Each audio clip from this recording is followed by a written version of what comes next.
Item ಯಾವುದೇ ಇರಲಿ try ಮಾಡಿ ಆಚಿ ಚಿಕನ್ ಮಸಾಲಾ. ಹುಬ್ಬಳ್ಳಿಯಲ್ಲಿ ಮತ್ತೊಂದು ಲವ್ ಜಿಹಾದ್ ಪ್ರಕರಣ ದಾಖಲಾಗಿದೆ. ಹೌದು, ಈ ಒಂದು ಪ್ರಕರಣಕ್ಕೆ ಸಂಬಂಧಪಟ್ಟಂತೆ ಮಾಹಿತಿಯನ್ನು ನಾವು ನೋಡ್ತಾ ಹೋಗೋದಾದ್ರೆ ಮುಫೀಜ್ನ ಮೇಲೆ ಸಂತ್ರಸ್ತೆ ಗಂಭೀರ ಆರೋಪವನ್ನ ಮಾಡಿದ್ದಾರೆ.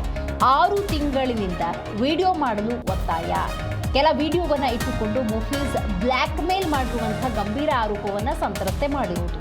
ಹುಬ್ಬಳ್ಳಿಯಲ್ಲಿ ಮತ್ತೊಂದು ಲವ್ ಜಿಹಾದ್ ಪ್ರಕರಣ. 6 ತಿಂಗಳಿನಿಂದ ವಿಡಿಯೋ ಮಾಡಲು ಒತ್ತಾಯ.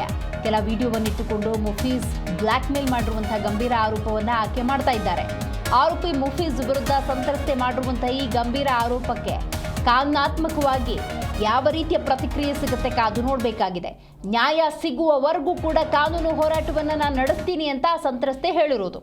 ಕಳೆದ 6 ತಿಂಗಳ ಹಿಂದೆ ಆ ವಿಡಿಯೋಗಳನ್ನು ನನ್ನ ಕಡೆಯಿಂದ ಮಾಡಿಸಲಾಗಿತ್ತು. ನನಗೆ ಬೆದರಿಕೆ ಹಾಕುವ ಮೂಲಕ ನನ್ನ ಕಡೆಯಿಂದ ವಿಡಿಯೋವನ್ನು ಮಾಡಿಸಲಾಗಿತ್ತು. ಅವನು ನನ್ನನ್ನು ಟ್ರ್ಯಾಪ್ ಮಾಡಿ ಲವ್ ಜಿಹಾದ್ನ ಬಲೆಗೆ ಬೀಳಿಸಿ ಬಿಟ್ಟಿದ್ದ. ಆರೋಪಿ ಮುಫೀಜ್ ವಿರುದ್ಧ ಗಂಭೀರ ಆರೋಪವನ್ನು ಸಂತ್ರಸ್ತೆ ಮಾಡಿರೋದು.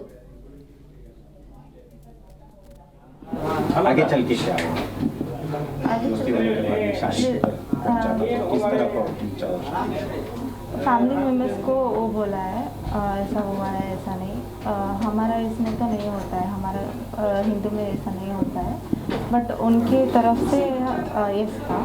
फिर बाद में क्या वो अल्ताज ओनर है वो भी शामिल था. शामिल होने के बाद प्रोसीडिंग स्टार्ट हुआ था कहाँ करना है करके. मैरिज रजिस्ट्रेशन के बारे में कहाँ तक पहुँची? एप्लीकेशन तक पहुँचा था और 9 डेज था सर्टिफिकेट आने के लिए, उधर तक पहुँचा था. कभी वहाँ पर जाके आपने बताया कि ये मेरे मर्जी के खिलाफ शादी हो रही है? मतलब रजिस्ट्रार सब रजिस्ट्रार ऑफिस में आपने बताया क्या जो एप्लीकेशन दिया था मेरे जोर जबरदस्ती से और ब्रेन वॉश हुआ था, ट्रैप्ड हुआ था, तभी मुझे पता नहीं था. अभी मुझे जब कैंसलेशन करने के टाइम पे तभी ನಾನು ಈ ವಿಷಯದಲ್ಲಿ ಕಾನೂನಾತ್ಮಕವಾಗಿ ನಾವು ಎಲ್ಲರೂ ಸಹ ಅವಳ ಪರವಾಗಿದ್ದೀವಿ. ಮತ್ತು ಅವಳ ವಿಚಾರವನ್ನು ಅವಳ ಏನು ಪರಿಚಯವನ್ನು ಗೌಪ್ಯವಾಗಿಡಬೇಕು ಅಂತ ನಾನು ಕೇಳ್ಕೊಳ್ತಾ ಇದ್ದೀನಿ. ಮತ್ತು ರಾಜ್ಯ ಸರ್ಕಾರ ಯಾವುದೇ ರಾಜಕೀಯ ಮಾಡದೆ ಅವಳಿಗೆ ಕಾನೂನು ನೆರವನ್ನು ಫ್ರೀ ಲೀಗಲ್ ಏಡಿನ ಕಾನೂನು ನೆರವನ್ನು ನೀಡಬೇಕು.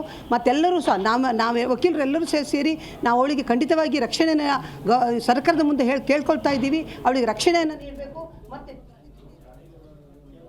ಈ ಬಗ್ಗೆ ಹೆಚ್ಚಿನ ಡೀಟೇಲ್ಸ್ ಅನ್ನು ನಮ್ಮ ಪ್ರತಿನಿಧಿ ಕಲ್ಮೇಶ್ ಮಂಡ್ಯಾಳ್ ನೀಡ್ತಾ ಹೋಗ್ತಾರೆ. ಕಲ್ಮೇಶ್, ಸಂತ್ರಸ್ತೆ ದೂರು ದಾಖಲು ಮಾಡಿದ್ದಾರೆ, ಅದರಲ್ಲಿರುವಂತಹ ಪ್ರಮುಖ ಅಂಶಗಳೇನು, ಆಕೆಯ ಕಾನೂನು ಹೋರಾಟಕ್ಕೆ ಸಂಬಂಧಪಟ್ಟಂತೆ ಏನಿದೆ ಮಾಹಿತಿ? ಹುಬ್ಬಳ್ಳಿಯಲ್ಲಿ ಲವ್ ಜಿಹಾದ್ ಪ್ರಕರಣಗಳು ಮತ್ತೆ ದಿನ ದಿನಕ್ಕೆ ಹೆಚ್ಚಾಗುತ್ತಿರುವ ಹಿನ್ನೆಲೆಯಲ್ಲಿ ಸಾಕಷ್ಟು ಹುಬ್ಬಳ್ಳಿಯ ಕೇಶವಾಪುರದ ಲವ್ ಜಿಹಾದ್ ಪ್ರಕರಣಕ್ಕೆ ಹೊಸ ತಿರುವನ್ನ ಇವತ್ತು ಪಡೆದುಕೊಂಡಿರೋದು. ಯಾಕಂದ್ರೆ ಮುಫೀಜ್ ಮಿಯಾನ್ ಅವರ ಏನು ಒಂದು ಸಂತ್ರಸ್ತೆ ಯುವತಿಯನ್ನ ತನ್ನ ಸ್ನೇಹಿತೆಯನ್ನ ಲವ್ ಜಿಹಾದ್ ನಲ್ಲಿ ಬೆಳೆಸ್ಕೊಳ್ಳಿಕ್ಕೆ ಪ್ರಯತ್ನ ಮಾಡ್ತಾನೆ. ಕಳೆದವಳ ಜೊತೆ ಸ್ನೇಹ ಬೆಳೆಸಿ ಅವಳ ಜೊತೆ ಪ್ರೀತಿ ಪ್ರೇಮದ ಆಟ ಆಡಿ ಕೊನೆಗೆ ಅವಳಿಗೆ ಮೋಸ ಮಾಡಿದ್ದೇನೆ ಮತ್ತು ಲವ್ ಜಿಹಾದ್ ಕೆಟ್ಟಾಕಿ ಬಳಸೋಕೆ ಪ್ರಯತ್ನ ಪಟ್ಟಿದ್ದೇನೆ ಎಂಬ ಗಂಭೀರ ಆರೋಪಕ್ಕೆ ಬಿತ್ತು. ಆದ್ರೆ ಈ ಪ್ರಕರಣಕ್ಕೆ ಸಂಬಂಧಪಟ್ಟಂತೆ ಕೆಲ ಕಾಂಗ್ರೆಸ್ಸಿನ ಯುವ ಮುಖಂಡ ರಜತ್ ಉಳ್ಳಾಗಡ್ಡಿ ಮಠ ಇದೊಂದು ರೀತಿಯ ಬಿಜೆಪಿ ಅಜೆಂಡಾ ಆಗಿದೆ. ಈಗ ರಾಜ್ಯದಲ್ಲಿ 2 ಉಪಚುನಾವಣೆ ನಡೀತಾ ಇದೆ, ಒಂದು ಬಾಗಲಕೋಟೆ ಮತ್ತು ದಾವಣಗೆರೆ. ಈ ಉಪಚುನಾವಣೆಯಲ್ಲಿ ಇದನ್ನ ಕೆರೆಟನ್ನ ತೆಗೆದುಕೊಳ್ಳಿಕ್ಕೆ ಹಿಂದೆ ಬಿಜೆಪಿ ಮತ್ತು RSS ಇದೆ ಎಂಬ ಕೈವಾಡ ಮತ್ತು ಹಳೆ ಏನು ಸಂತ್ರಸ್ತೆ ಯುವತಿಯನ್ನ ಹಳೆ ವಿಡಿಯೋನ ವೈರಲ್ ಮಾಡಿದ್ದು. ಆದ್ರೆ ಒತ್ತಾಯಪೂರ್ವಕವಾಗಿ ಆ ಹಳೆ ವಿಡಿಯೋಗಳನ್ನ ವೈರಲ್ ಮಾಡಲಾಗಿದೆ ಎಂಬ ಮಾಹಿತಿಯನ್ನ, ಸ್ಫೋಟಕ ಮಾಹಿತಿಯನ್ನ ಸ್ವತಃ ಇವತ್ತು ಸಂತ್ರಸ್ತೆ ಹೇಳಿದುಕೊಂಡಿರೋದು. ಅಥವಾ ಸುದ್ದಿಗಾರರ ಜೊತೆ ನೇರವಾಗಿ ಮಾತನಾಡಿದ್ದಾಳೆ. ಯಾಕಂದ್ರೆ ಇವೆಲ್ಲವೂ ನನ್ನ ಹಳೆ ವಿಡಿಯೋ ಮತ್ತು ಒತ್ತಾಯಪೂರ್ವಕವಾಗಿ ಹಳೆ ವಿಡಿಯೋಗಳನ್ನ ಮಾಡಿಸಿ ತಮ್ಮಲ್ಲಿ ಇಟ್ಕೊಂಡಿದ್ರು. ನಾನು ಸುಸೈಡ್ ಮಾಡ್ಕೊಳ್ಳೋದು, ಅಟೆಂಪ್ಟ್ ಮಾಡ್ಕೊಳ್ಳೋದು ಮತ್ತು ಹಿಂದ್ಗಡೆ ಏನು ಅಲ್ತಾಜ್ ಅನ್ನೋ ಒಂದು ಹೋಟೆಲಿನ ಮಾಲಕ ಏನು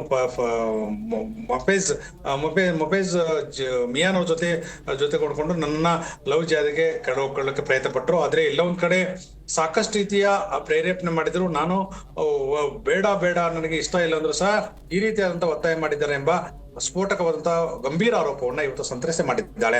ಆದ್ರೆ ಈ ಕುರಿತಂತೆ ಕಾನೂನು ಹೋರಾಟಕ್ಕೆ ಸಹ ಅವಳು ಮುಂದಾಗಿದ್ದು ಇವತ್ತು ಕಂಪ್ಲೇಂಟ್ ಅನ್ನ ಕೊಡ್ತೇನೆ ನಾನು ಸಹ ಇದ್ದಾಳೆ. ಈಗಾಗಲೇ ಈ ಸಂಬಂಧಪಟ್ಟ ಒಂದು ಕಂಪ್ಲೇಂಟ್ ಕೇಶವಾಪುರ ಪೊಲೀಸ್ ಠಾಣೆಯಲ್ಲಿ ನಿನ್ನೆ ತಡರಾತ್ರಿ ಆಗಿದೆ. ಈ ಹಿನ್ನೆಲೆಯಲ್ಲಿ ಒಂದು ಪೊಲೀಸ್ ಕಮಿಷನರ್ ಇವರ ವಶಕ್ಕೆ ತೆಗೆದುಕೊಂಡು ವಿಚಾರಣೆ ಮಾಡಬೇಕಾಗ್ತದೆ. ಆದ್ರೆ ಇವತ್ತಿನ ಈ ಸಂತ್ರಸ್ತೆ ಕೊಟ್ಟಂತ ಹೇಳಿಕೆ ಸಾಕಷ್ಟು ತಿರುವನ್ನ ಪಡೆದುಕೊಂಡಿರುವುದು. ಎಲ್ಲೋ ಕಾಂಗ್ರೆಸ್ಸಿನ ನಾಯಕರು ಇದನ್ನ ಒತ್ತಾಯಪೂರ್ವಕ ಮಾಡೋದು, ಇಡೀ ಲವ್ ಜಿಹಾದ್ ಪ್ರಕರಣವನ್ನ ತಿರುವತಕ್ಕಂಥದ್ದು ಕೆಲವು RSS ಮತ್ತು ಬಿಜೆಪಿಯ ನಾಯಕರೇ ಮಾಡ್ತಿದ್ದಾರೆ ಎಂಬ ಆರೋಪ ಮಾಡಿದೇನಲ್ಲಿ ಆ ಸಂತ್ರಸ್ತೆ ಇವತ್ತು ಸ್ಪಷ್ಟನೆ ಕೊಟ್ಟಿದ್ದಾಳೆ. ದಿವ್ಯದಾಸ್, ಥ್ಯಾಂಕ್ ಯು ನಿಮ್ಮೆಲ್ಲ ಮಾಹಿತಿಗಾಗಿ ಕಲ್ಮೇಶ್.